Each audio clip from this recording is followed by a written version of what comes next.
Uttaranchal university B Tech spot admissions and seminar April 26 శనివారం Alexander luxury hotel Anantapur.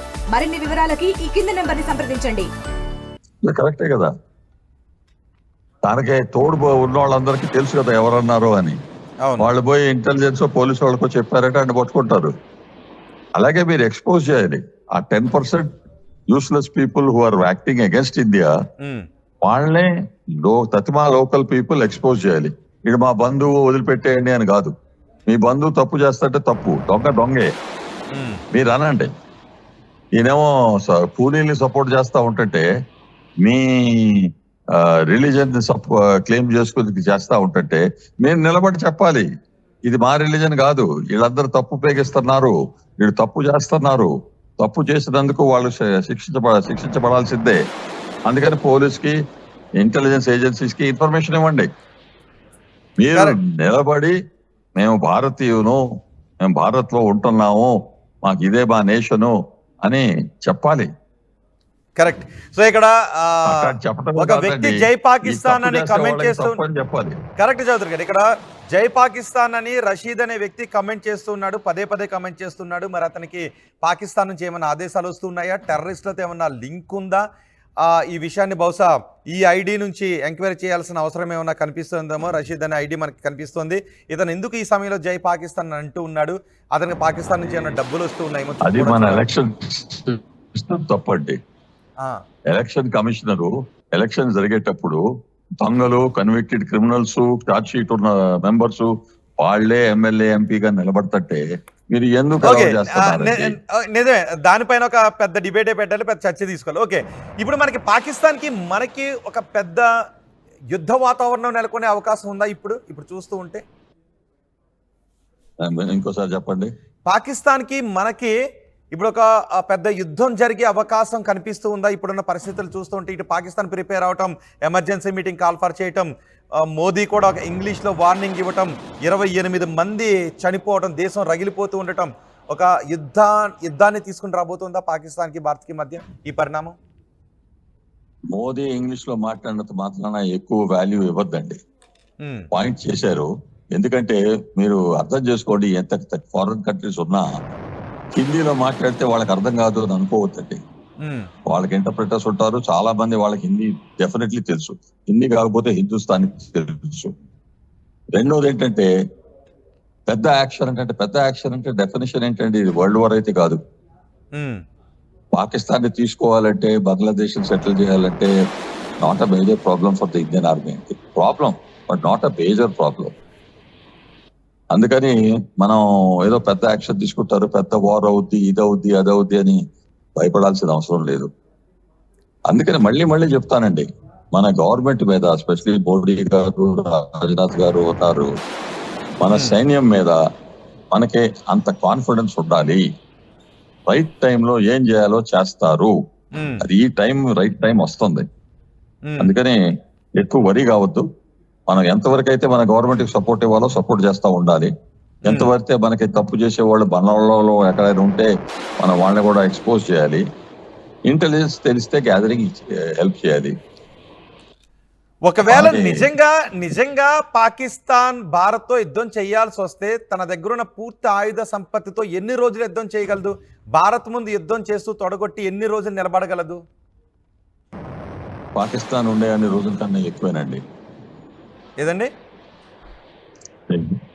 Pakistan 10 రోజులు fight చేస్తా అనుకోండి, మనకి 15 రోజులు ఫైట్ చేసే కెపాసిటీ ఉంది. పాకిస్తాన్ 1 నెల ఫైట్ చేస్తా ఉంటే మనకి 3 నెలలు ఫైట్ చేసే కెపాసిటీ ఉంది. అందుకని పాకిస్తాన్ ఎంత చేస్తే మనకేమవుతాయి అని రాంగ్ థింకింగ్ అండి. మన కంట్రీ వాళ్ళు మన గవర్నమెంట్ ఆర్మీని సపోర్ట్ చేశారు. ఇప్పుడు ఎంతమంది ఆత్మనిర్భర్ కింద తయారు చేస్తున్నారు.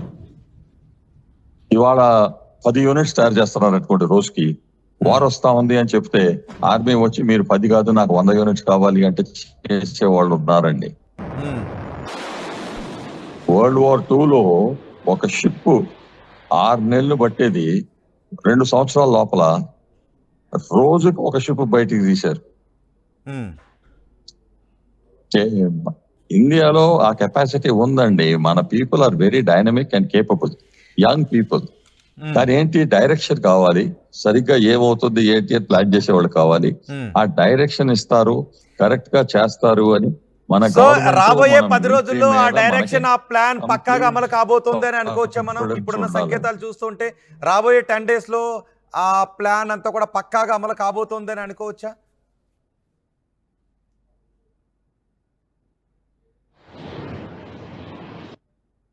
వినపడలేదండి. అంటే ఆ ప్లాన్ ఉండాలని అంటున్నారు కదా, మళ్ళీ చెప్పండి. రాబోయే 10 రోజుల్లో ఆ ప్లాన్ అమలు చేయబోతున్నాము అని అనుకోవచ్చు అంటారా ఇప్పుడున్న సంకేతాలు చూస్తూ ఉంటే?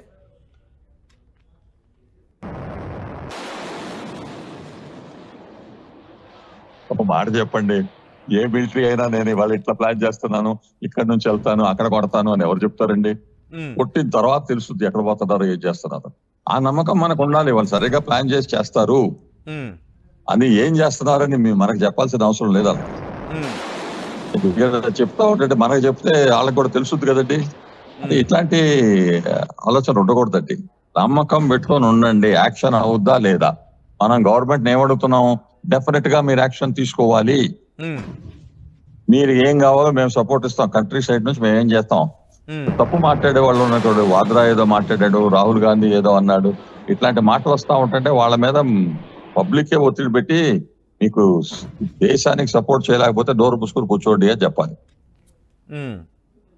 అట్లా మనం స్ట్రాంగ్ స్టాండ్ సపోర్ట్ చేయాలండి. గవర్నమెంట్ కి సపోర్ట్ చేయాలంటే ఒట్టి అరవటమే కాదు. సో ఇప్పుడు ప్రజలందరూ కూడా Help గవర్నమెంట్ కి చేయాలి. అన్ని పార్టీలు సపోర్ట్ చేస్తున్నాయి కాబట్టి ఆర్మీ కూడా చాలా సిద్ధంగా ఉంది. ఒకవేళ పాకిస్తాన్ పై ప్రతీకారం తీర్చుకోవడానికి, ఉగ్రవాదులపై ప్రతీకారం తీర్చుకోవడానికి ఏం చేయటానికైనా సిద్ధంగా ఉన్నారు కాబట్టి, సో ఎక్కడి నుంచి మొదలు పెడితే, ఎలా మొదలు పెడితే బాగుంటుందని అనుకుంటున్నారు? అది మీరు నేను ప్లాన్ చేయడంలో కాదు కదండి, అది ఆర్మీ అండ్ గవర్నమెంట్ ప్లాన్ చేయాలి. వాళ్ళకి తెలుసండి ఎట్లా చేయాలో. జనరల్ గా ఆర్మీ ఏ steps లో చేయాలి, ప్లానింగ్ ఎలా ఎట్లా ఉంటుందండి చేయాలి. ఇలాంటి సందర్భాల్లో? మీరు ఆర్మీలో చేసి వచ్చారు కాబట్టి, మేయర్ గా చేసి వచ్చారు కాబట్టి, ఆర్మీ ప్లానింగ్ ఎలా ఉంటుందండి? చాలా డీటెయిల్లో ఉంటుంది. అది నేను చెప్పా కదా ఇందాక, ఈ ప్లాన్ ఈ సిచ్యువేషన్ లో ఈ ప్లాన్ బాగుంటది, ఈ సిచ్యువేషన్ లో ఈ ప్లాన్ బాగుంటది అని 10-20 డిఫరెంట్ ప్లాన్లు, 100 ప్లాన్లు డిఫరెంట్ స్టడీ చేస్తా ఉంటారు, ఎక్సర్సైజ్ లో ట్రైనింగ్ చేస్తా ఉంటారు. దాంట్లో ఒక ప్లానే ఫాలో చేయాల్సిన అవసరం లేదు. కొన్నిసార్లు 2-3 ప్లాన్లు కలిపేసి 4వ ప్లాన్ లాగా తెస్తారు. అది జరుగుతూ ఉంటుంది. Have confidence in the military అండి. పాకిస్తాన్ ని కొట్టాలంటే చాలా తొందరగా కొట్టేయచ్చు, కానీ మనకి ఎక్కువ ఎఫెక్ట్ కాకుండా వాళ్ళకి ఎట్లా తీయాలి అంటే మన వాళ్ళకి తెలుసండి. వాళ్ళ యూనిట్స్ ఎక్కడున్నాయి, వాళ్ళ ఎమ్యునిషన్ డంప్స్ ఎక్కడున్నాయి, వాళ్ళ స్టోరేజ్ ఫెసిలిటీస్ ఎక్కడున్నాయి, వాళ్ళ మిజైల్స్ ఎక్కడున్నాయి మనకు తెలుసు. మన ఇంటెలిజెన్స్ డిపార్ట్మెంట్ వాళ్ళు కూడా చాలా ఎఫెక్టివ్ గా పనిచేస్తున్నారు. ఇట్లు ఇన్ఫర్మేషన్ మనకి ఇస్తారు. ఆ ఇన్ఫర్మేషన్ లో ఏది కరెక్టా, ఏది ఊరినే నాయిస్ లాగా వచ్చిందా అని చూసుకుని, ఆ కేపబిలిటీ ఆర్మీలో ఉందండి, వాళ్ళు చేస్తారండి. అంటే ఏ మోడ్ లో చేస్తే బాగుంటుంది? వీక్ ఆర్మీనా లేకపోతే ఎయిర్ ఫోర్సా, లేదంటే మిసైల్స్ తో దాడి చేయాల్సిన పరిస్థితి ఉంటుందా? ఇది ఆర్మీ ఒకటే సెపరేట్ కాదండి, ఇది military, all army, navy, air force. And అందరికీ మిజైల్స్ ఉన్నాయి, ఎయిర్ క్రాఫ్ట్ ఉన్నాయి, లాంగ్ రేంజ్ ఆర్టిలరీ ఉంది, అన్ని యూజ్ చేస్తామండి. ఏది ఏ సిచ్యువేషన్ లో ఏది బెస్ట్ అని చెప్పి, అంటే మరి ఎక్కువ మీరు అన్నట్టు మరి ఎక్కువ సమయం తీసుకోకుండా, వాళ్ళకి గుక్క తిప్పుకోకుండా కొట్టాలి అంటే ఈ సమయంలో ఒక ఎక్స్ ఆర్మీ పర్సనల్ గా మీరేమనుకుంటారు? అసలు ఈ క్షణంలో మీకేమనిపిస్తుంది? ఎందుకంటే ప్రజలందరికీ ఒళ్ళు రగిలిపోతుంది. ఏమనిపించుద్దంటే, అందరిలాగా నాకు కూడా ఏమనిపించుద్దంటే ఇవాళే వెళ్ళిపోయి వాళ్ళందరినీ రిపీట్ చేయాలి అని. కానీ అది ఎమోషనల్ రెస్పాన్స్ అండి. ఎమోషనల్ రెస్పాన్స్ లో జరగదండి. మీరు స్పోర్ట్స్ ఆడినప్పుడు కూడా కోపంతో పోయేసే స్పోర్ట్స్ లో కాదు, సో ఆలోచించి ఆడతారు కదా. అలాగే వార్ అంటే ఇంకా మోర్ ఇంపార్టెంట్. కేర్ఫుల్ గా ప్లాన్ చేసుకుని ఎక్కడ మాక్సిమం సర్ప్రైజ్, ఎక్కడ మాక్సిమం ఎఫెక్ట్ ఉంటుందో అది చేయాలి. మన దగ్గర ఆయుధాలు ఉన్నాయి, మన దగ్గర తెలివితేటలు, కాంపిటెన్స్ ఉన్నది. అందుకని తొందరపడద్దు. ఎక్కడైతే మౌకా దొరికింది అనుకోండి, చిన్న దెబ్బలు కొట్టేయచ్చు. కానీ ఒకటేసారి ఆ చిన్న దెబ్బలు స్టెప్స్ లాగా పోయేసే టక్కర్ అయిపోవాలి అంటే మొత్తం ప్లాన్ చేసుకుని చేయాలండి. తొందరపడద్దండి. Leave it to the government, leave it to the military. Missiles use చేస్తారు, డెఫినెట్లీ మిజైల్స్ యూజ్ చేస్తారు, డ్రోన్స్ యూజ్ చేస్తారు. మన దగ్గర చాలా టెక్నాలజీస్ ఉన్నాయి. ఎయిర్ క్రాఫ్ట్ యూజ్ చేస్తారు, లాంగ్ రేంజ్ గన్స్ యూజ్ చేస్తారు. కానీ ఊరినే ఫైర్ చేసి వాళ్ళ పొలాల్లో పడితే లాభం లేదు కదా. ఆ టార్గెట్ సెలెక్ట్ చేసి ఏ టార్గెట్ మోస్ట్ ఇంపార్టెంట్ లో దాంట్లో పెట్టాలి. మన వెపన్ కూడా వెరీ కాస్ట్లీ వెపన్. ఆ వెపన్ ఫైర్ చేసినప్పుడు దాని ఎఫెక్ట్ అక్కడ ఉండాలి, అంత వాల్యూ. మరిన్ని వీడియోస్ కోసం ఛానల్ ని సబ్స్క్రైబ్ చేయండి. లేటెస్ట్ అప్డేట్స్ కోసం వాట్సాప్ ఛానల్ ని ఫాలో అవ్వండి. ఆ లింక్ డిస్క్రిప్షన్ లో ఉంది.